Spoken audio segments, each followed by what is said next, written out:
இல்ல பெருக்காதுன்னு நீங்க சொல்றீங்க. ஆனா நீங்க வந்து இன்னைக்கு நீங்க சொல்ற நடுத்தர வர்க்கம் ஆவரேஜா அவங்க வந்து ஒரு ஒரு கட்டத்துக்கு அவங்களுடைய குடும்பத்த உயர்த்தி வரும்போது, முதல்ல அவங்க பண்ற இன்வெஸ்ட்மெண்ட்டா ரியல் எஸ்டேட் இருக்கு. நம்ம ஒரு வீடு வாங்கிரணும். இல்ல நமக்கு ஒரு குழந்தை இருக்குன்னா, அந்த குழந்தை பேர்ல ஒரு வீடு வாங்கி வச்சிரணும். அப்படிங்கிறது ஒரு சாதாரண இந்தியனுடைய மனநிலை. அப்படி நான் ஒரு 20 வருஷத்துக்கு முன்னாடி ஒரு லேண்ட் வாங்கி போட்டேங்க. அது என் பொண்ணு கல்யாணத்துக்காக வாங்கி போட்டேன். அந்த பொண்ணு கல்யாண வயசு வரும்போது அந்த லேண்ட வித்து நாங்க கல்யாணம் பண்றோம்னு சொல்றவங்க எவ்வளோ பேர் இருக்காங்க. அப்படி 20 வருஷம் கழிச்சு விக்கும்போது, இந்த இண்டெக்ஸேஷன் பெனிஃபிட்ட நீங்க நீக்கிறதுனால, நான் கிட்டத்தட்ட டபுள் டாக்ஸ் கட்ட வேண்டியிருக்கு. அப்படி ரூ. 3 வராதுன்னு லட்சம், ரூ. 4 லட்சம் கட்ட வேண்டிய இடத்துல ரூ. 8 லட்சம், 9 லட்சம் அப்படி வரும். வராதுமா. சார் இப்ப கணக்கு போட்டு எவ்வளோ எக்ஸ்பர்ட்ஸ் நீங்க சொல்லிருக்காங்க, 1 நான் லட்சம் உங்களுக்கு வேணா அனுப்புறேன். நீங்க 1 லட்சம் ரூபாய்க்கு ஒரு இடம் வாங்குனீங்கன்னு வச்சுங்க. சார் நான் உங்களுக்கு உதாரணமே சொல்றேன். 2002லயோ 2004ல அந்த மாதிரி காலகட்டத்துல ஒரு 25 லட்சம் ரூபாய்க்கு 20 லட்சம் ரூபாய்க்கு ஒரு வீடோ பிளாட்டோ நான் வாங்கி போடுறேன். இன்னைக்கு 20 வருஷம் கழிச்சு நான் கல்யாணம் பண்றேன், அப்ப நான் விற்கிறேன்னும் போது இன்னைக்கு அது 1 கோடி ரூபாய்க்கு மேல போறதுக்கு வாய்ப்பு இருக்கு. அப்போ பழைய முறைப்படி கணக்கு இருந்தா நான் 3.5 லட்சம் ரூபா தான் டாக்ஸ் கட்டுவேன், லாங் டேர்ம் கேபிட்டல் கெயின். இன்றைய முறைப்படி இண்டெக்ஸேஷன் தூக்குன அப்புறம் 9 லட்சம் ரூபா கட்ட வேண்டியது. இதை விட குறைஞ்ச கால்குலேஷன் நான் காமிக்கவா உங்களுக்கு? அது வந்து அந்த ப்ராப்பர்ட்டியோட வேல்யூ பொறுத்து மாறலாம். அதான் சொல்றேன். நான் என்ன சொல்றேன், டிக்ரீஸ் இருக்கு, இன்க்ரீஸ் இருக்கு. இப்போ உதாரணமா எங்க ஏரியாவில் ஒருத்தர் சொல்றாரு, இந்த இண்டெக்ஸேஷன் எடுத்து விட்டதுனால அவருக்கு என்ன பெனிஃபிட். அவர் ஒரு இடம் வாங்கினது 1 லட்சம் ரூபாய்க்கு, இன்னைக்கு 1 கோடி ரூபாய்க்கு போகுது. சரியா?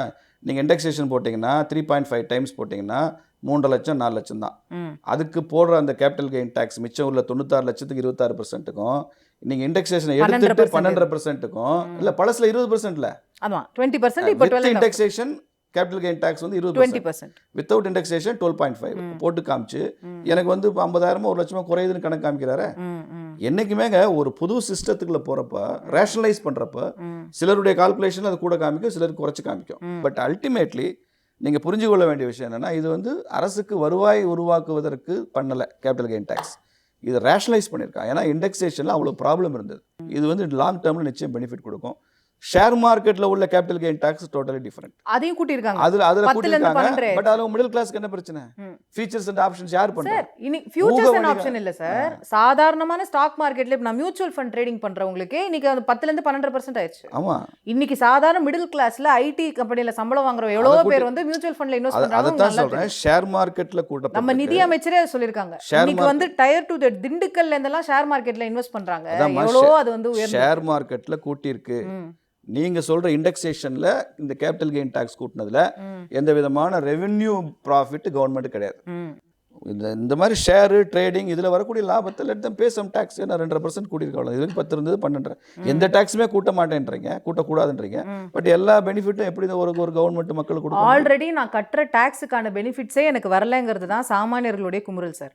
நான் வந்து சம்பளம் வாங்கினேன்னா என்கிட்ட 10%ஓ 20%ஓ டாக்ஸ் எடுத்துடுறீங்க சம்பளத்தை பொறுத்து. அப்புறம் வாங்குற ஒரு பொருளுக்கும் ஜிஎஸ்டி எடுக்கிறீங்க, ரோட்டில் போனால் ரோட் டாக்ஸ் எடுக்கிறீங்க.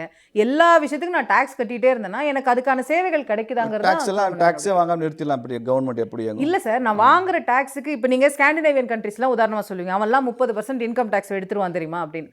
அதுக்கு அவன் எவ்வளோ சேவைகள் கொடுக்குறான், அவன் அரசு மருத்துவமனை எப்படி இருக்குது, அவனோட ரோடு எப்படி இருக்குது, அதை நம்ம கொடுத்துட்டோம்னா மக்கள் கம்ப்ளைண்ட் பண்ண போகிறோம். இல்லைங்க, இந்த இந்தியா மாதிரி ஒரு 140 கோடி மக்கள் தொகை இருக்கிற ஒரு தேசத்தில், அது அதிகமாக ஏழைகள் இருக்கிற ஒரு நாட்டு. இப்போ யோசிச்சு பாருங்க, 80 கோடி மக்களுக்குங்க 5 கிலோ அரிசியும் 1 கிலோ பருப்பும் 2028 வரைக்கும் அஷ்யூர் பண்ணியிருக்கிறாரு மோடி. எந்த தேசத்தில் கொடுக்குறாங்க? உலகத்தில் எந்த நாட்டில் 80 கோடி மக்களுக்கு ரேஷன் கொடுக்குற ஒரு நாடு சீனா கூட கிடையாது. முடியுதா? பட் இந்த 80 கோடி மக்கள், அடித்தட்டு மக்கள், அவங்களுக்கு உணவு கிடைக்கிறதுக்கான ரெஸ்பான்சிபிலிட்டியை டாக்ஸ் பேயர் தான் அக்செப்ட் பண்ணியிருக்கான். நீங்கள் மற்ற நாடுகளை கம்பேர் பண்ண முடியாது. அங்கே வந்து எல்லா மக்களும் டாக்ஸ் கட்டுறான், அதோடைய பெனிஃபிட் எல்லா மக்களுக்கும் வருது. இங்கே அப்படி இல்லை. மிக பெரும்பான்மையான மக்கள் வரிக்குள்ளே போகலை. ஆனால் வரி கட்டுறவங்கள்ட்ட இருந்து வரக்கூடிய டாக்ஸ் ரெவென்யூ வச்சுக்கிட்டு தான் இவங்களுக்கான சேவையை நம்ம செய்யணும். இல்லை, நான் டாக்ஸ் பேயர்னு ஏதோ இன்கம் டாக்ஸ் கட்டுறவங்களை மட்டும் சொல்லலை. சாதாரணமாக போய் சோப்பு வாங்குறவனும் டாக்ஸ் கட்டுறான். ஏன்னா நீங்கள் அதுலேயும் ஜிஎஸ்டி போட்டிருக்கோம், எல்லாமே போட்டிருக்கோம், எல்லாரும் வரி கட்டுறோம். அப்போ எல்லாருக்கும் அந்த சேவைகள் கிடைக்குதா? இல்லை, இன்னைக்கு எனக்கு உடம்பு முடியலன்னா நான் ஒரு பிரைவேட் ஆஸ்பத்திரியை நம்பி போய் அங்கே இன்னொரு பில் கட்ட வேண்டியிருக்கே தவிர. எல்லாருக்கும் இருக்கிறதுல கூட இன்னைக்கு இந்தியாவில் ஃபுட்டுக்கு ஜிஎஸ்டி கிடையாது, உணவுக்கு அரிசி கிடையாது, பருப்பு கிடையாது, காய்கறி கிடையாது, உழவர் சந்தையில் போய் ஏன்னா அடிப்படை தேவைகளுக்கு ஜிஎஸ்டி வரி கிடையாது. நீங்கள் இப்போ சோப்பு வாங்குகிறோம், பவுடர் வாங்குகிறோம், என்ன வாங்குகிறோம்ன்ற அந்த மாதிரி அடுத்த லெவல் வரும்போது தான் அதுக்கு டேக்ஸ் வருதே தவிர பேசிக். ஏன்னா இந்தியாவில் ஏழைகள் அதிகமாக இருக்கிற நாடுங்க, அப்படி பண்ண முடியாது. இங்கே இவ்வளோ கோடி ஏழைகள் இருக்கிற ஒரு நாட்டில் இங்கே வந்து முழுக்க நான் பணம் கட்டினா முழு பெனிஃபிட் எனக்கு தான் வரணும்னு நீங்கள் பண்ண முடியாது. அவங்களே யார் பாப்பா? மூட தூக்குறவனை யார் பார்ப்பா? அவங்களுக்கும் வரணும் சார். ஆட்டோ ஓட்டுறவர் யார் சார் எல்லாருக்கும் தான் அரசு மருத்துவமனை தரமா எல்லாருக்கும் தான் இருக்கணும். வரணும். அவங்களுக்கு மட்டும் அரசு மருத்துவமனை, எனக்கு வந்து பிரைவேட் மருத்துவமனை, எல்லாருக்கும் அரசு மருத்துவமனை, எல்லாருக்கும் அது தரமா இருக்கணும் அப்படிங்கறது அந்த ப்ராசஸ் நோக்கி தான் போயிட்டு இருக்கோம்னு சொல்றேன் நான். ஓவர் நைட் அதை பண்ண முடியாது. லைஃப் இன்சூரன்ஸ், ஹெல்த் இன்சூரன்ஸ் மேலாம் 18% ஜிஎஸ்டி போட்டிருக்கீங்க. இதெல்லாம் வந்து லைஃபை இன்சூர் பண்ணி வைக்கிறதுக்கு அவனோட அன்சர்டனிட்டிக்காக அவன் எடுக்கிறதுக்கு குறைங்க. அப்போ உங்க அமைச்சரவைக்குள்ளேயே வந்து பல கருத்துக்கள் இருக்கு, உங்க டாக்ஸ் அதிகமா இருக்கு. ஜிஎஸ்டி 18% முடிவு பண்ணது ஃபினான்ஸ் மினிஸ்டரா? GST council. GST council. Finance minister நினைச்சா குறைக்கிறேன்னு சொன்னா யாராவது வேண்டாம்னு சொல்லுங்க. இல்ல குறைக்க முடியாது, ஃபினான்ஸ் மினிஸ்டர் பவர் கிடையாது. இல்ல சார், ஜிஎஸ்டி கவுன்சில் ப்ரொபோசல் கொடுக்கலாம். நான் அதுதான் கேக்குறேன். குறைஞ்சபட்சம் மத்திய அரசு ப்ரொபோசல் கொடுக்கட்டும். ஜிஎஸ்டி குறைக்கணும். இத்தனை ஸ்டேட்ல இத்தனை மினிஸ்டர்ஸ் போறாங்கல, தமிழ்நாட்டுல இருந்து ஜிஎஸ்டில ஒருத்தர் போறார்ல, அவர் பேச மாட்டாரா? சொன்னது உங்க நிதின் கட்கரிங்க. இல்லைங்க, இவர் போய் அவர் ஜிஎஸ்டில இல்ல. நான் சொல்றது பிஜேபிக்கான எதிர்க்கட்சிகள், கம்யூனிஸ்ட் ஆள்ற ஸ்டேட் இருக்குது, திமுக ஆள்ற ஸ்டேட் இருக்குல்ல, ஜிஎஸ்டி கவுன்சில்ல போய் என் வாயில பிளாஸ்டரியா போட்டிருக்காங்க, பேசிட்டு வர வேண்டியன இன்சூரன்ஸ் குறைக்கன்னு சொல்லி ஒரு ப்ரொபோசல் கொடுங்க.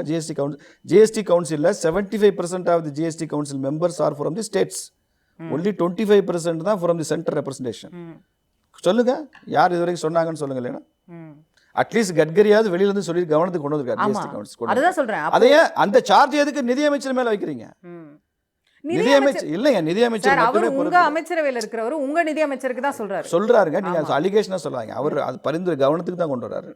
இல்ல இந்த கேள்விகளால என்ன அப்ப அது வந்து டாக்ஸ் ஹையரா இருக்குங்கிற பார்வை உங்க கட்சியிலேயே உங்க அமைச்சருக்கே இருக்கட்டுங்க. ஜிஎஸ்டி கவுன்சில் உள்ளவங்கள பேச சொல்லுங்கன்றேன்.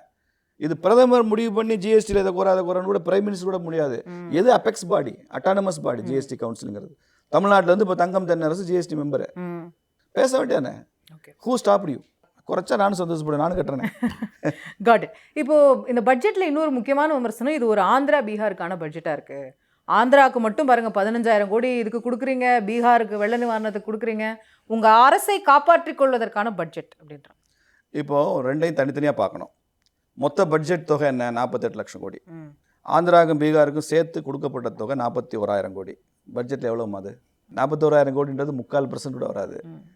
அப்போ மிச்சம் 91.25% எந்த ஸ்டேட் போச்சு? தமிழ்நாட்டுக்கு எவ்வளோ கொடுத்துருக்கீங்க நீங்கள்? காங்கிரஸ் 10 வருஷம் திமுக ஆட்சி தமிழ்நாட்டுக்கு எவ்வளோ கொடுத்தாங்க? அந்த 3/4% குறைவு தானே தமிழ்நாட்டுக்கு, அதுதானே பிரச்சனை. எவ்வளோ கொடுத்தாங்க தமிழ்நாட்டுக்கு? பட்ஜெட்டோட தாத்பரியமே ஒவ்வொரு ஸ்டேட்டுக்கும் இவ்வளோன்னு சொல்லி வாசிச்சு வரதான் பட்ஜெட்டோட தாத்பரியமா? அப்படிதான் இது வரைக்கும் நடந்திருக்கா? இல்ல. இப்போ இந்த தடவை அப்படி கேட்குறீங்க? எல்லாருக்கும் ஈக்குவலா இருக்கணும் அப்படிங்கிறது தானே. இப்போ நீங்க அங்க ஒரு தலைநகருக்கு மட்டும் 15,000 கோடி. மேடம் ஃபினான்ஸ் மினிஸ்டர் ஒரு பெரிய லிஸ்ட் கொடுத்துருக்காங்க. அதில் 2004 14 வரைக்கும் எந்த பட்ஜெட் உரையிலையும் 2004 18 ஸ்டேட்டோட பேர் நீங்கள் சொல்லலை, 2005 22 ஸ்டேட் பேர் நீங்கள் சொல்லலை அப்படின்னு வரிசையாக சொல்கிறாங்க. பதில் சொல்லுங்கள். அப்போ ஏன் தமிழ்நாடு மாத்திரம் சொல்லணுன்ற? ஆந்திரா என்ன பிரச்சனைங்க? இந்த ஸ்டேட் ரீஆர்கனைசேஷன் ஆக்ட் வந்ததில்லை தெலுங்கானாக்கு. அதனுடைய முக்கியமான ஷரத்து என்னென்னா, தலைநகரத்தை ஆந்திரா உருவாக்குறப்ப மத்திய அரசாங்கம் அதற்கான போதுமான நிதியுதவி பண்ணணும்னு அந்த ஆக்டில் இருக்கு. செய்திகளை உடனுக்குடன் தெரிந்து கொள்ள உடனே சப்ஸ்கிரைப் பண்ணுங்க.